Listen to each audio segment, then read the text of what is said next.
If you clicked on this video because you want to know whether police can actually use Wi-Fi signals to learn what's happening inside your home, and more importantly, what you can do to protect your privacy, you're in the right place. By the end of this video, you'll understand how this technology works, why privacy advocates are concerned about it, what courts have said about similar surveillance methods, and several practical steps you can take right now to reduce the amount of information your home devices may be collecting and sharing. Most people grow up with a simple understanding of privacy inside the home. The idea is straightforward. Once you close your front door, what happens inside your house is your business. If law enforcement wants to look inside, they generally need a warrant. That principle has been at the heart of privacy protections for generations. For a long time, the walls of a home represented a clear boundary. People assumed that what happened indoors remained private unless someone physically entered the property or obtained legal authorization to search it. But technology has a way of complicating old assumptions. Today, many of the devices we use every day are constantly generating data. Our phones create location records. Smart speakers listen for wake words. Security cameras record activity around our homes.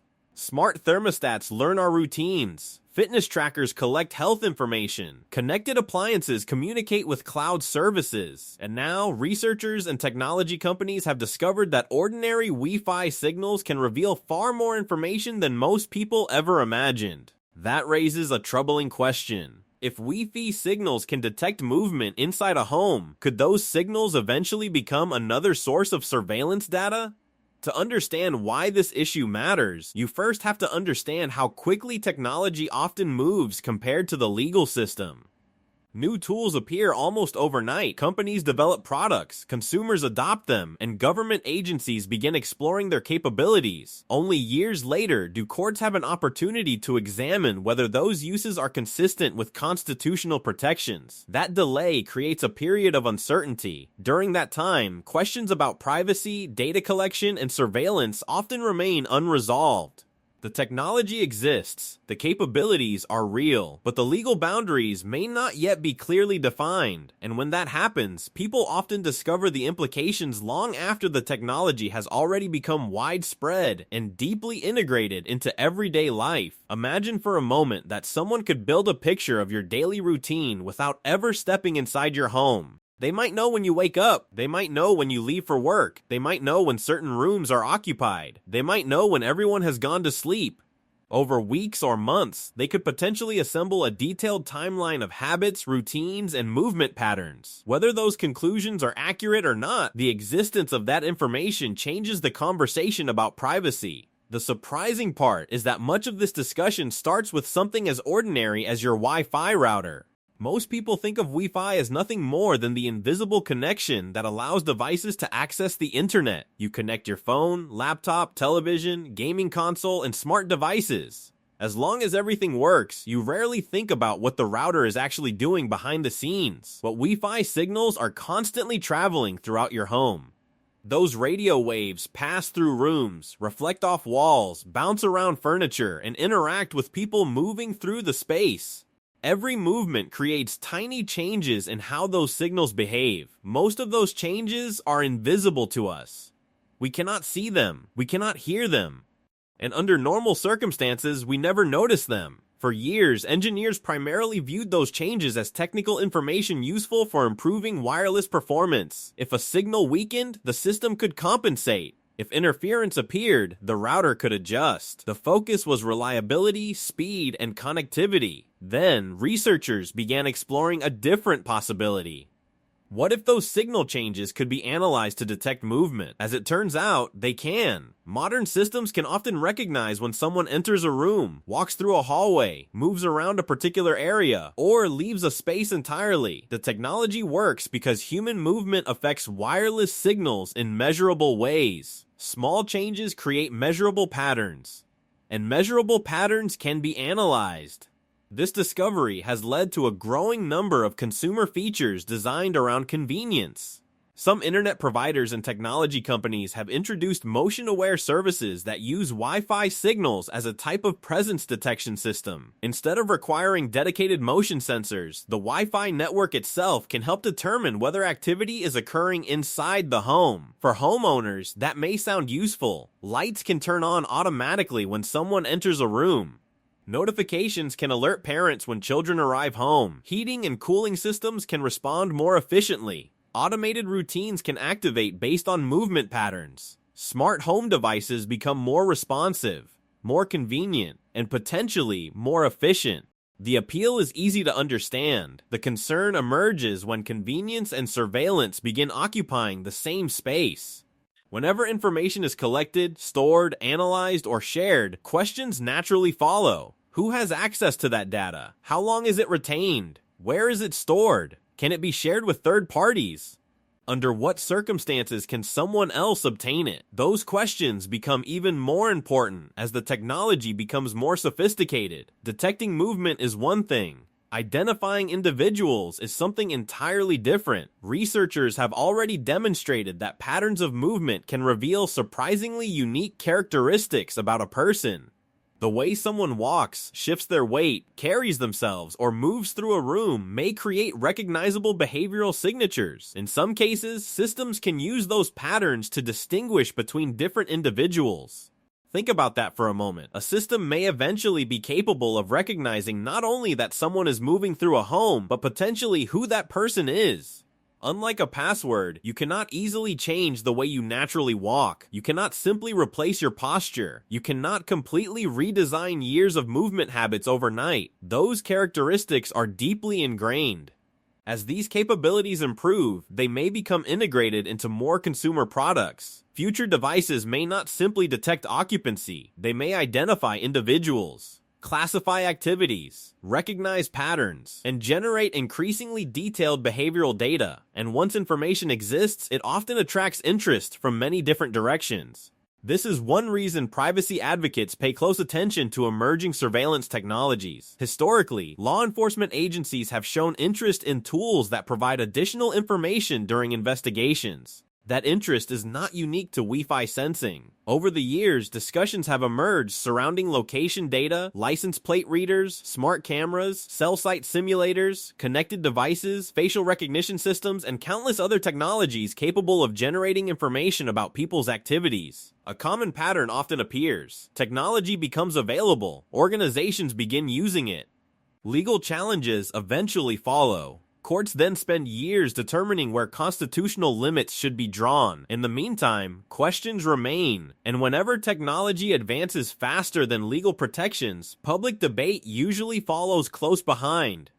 Another important part of this conversation involves private companies. Many forms of digital information are collected and stored by businesses rather than governments. In today's connected world, private companies often possess enormous amounts of information about their customers, sometimes far more than people realize. As a result, data sharing practices become critically important.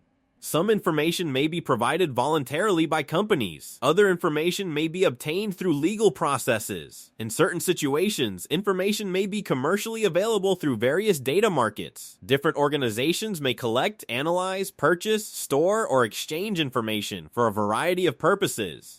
That reality has fueled ongoing debates about the relationship between privacy rights and third-party data collection. The discussion becomes even more significant when the information concerns activities occurring inside a private residence. For decades, courts have generally treated the home as deserving the strongest privacy protections. The reasoning is relatively straightforward. People may travel in public, they may interact with businesses, they may use public roads and public spaces, but the home has traditionally occupied a unique position within privacy law. It is often viewed as the place where individuals should enjoy the highest expectation of privacy. That principle appears repeatedly throughout Fourth Amendment jurisprudence. One important example is the Supreme Court's decision in the case of Carpenter v. United States. In that case, the court addressed historical cell phone location records. The decision recognized that extensive location tracking can reveal deeply personal details about an individual's life, and held that accessing such information generally requires a warrant.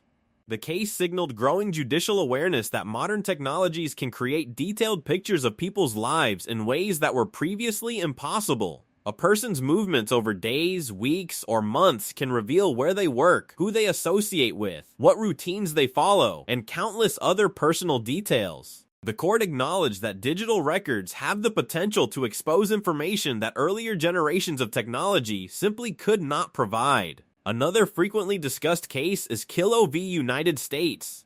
There, investigators used thermal imaging technology to detect heat patterns associated with activity inside a home. The Supreme Court concluded that using such technology to obtain information about the interior of a residence without a warrant violated Fourth Amendment protections. The reasoning behind that decision remains highly relevant to modern privacy discussions. The issue was not merely the technology itself. The issue was that officers were obtaining information about the inside of a home without physically entering it. That distinction matters. In many privacy debates, the central question is not whether a technology is advanced. The question is what information the technology reveals, and whether people reasonably expected that information to remain private.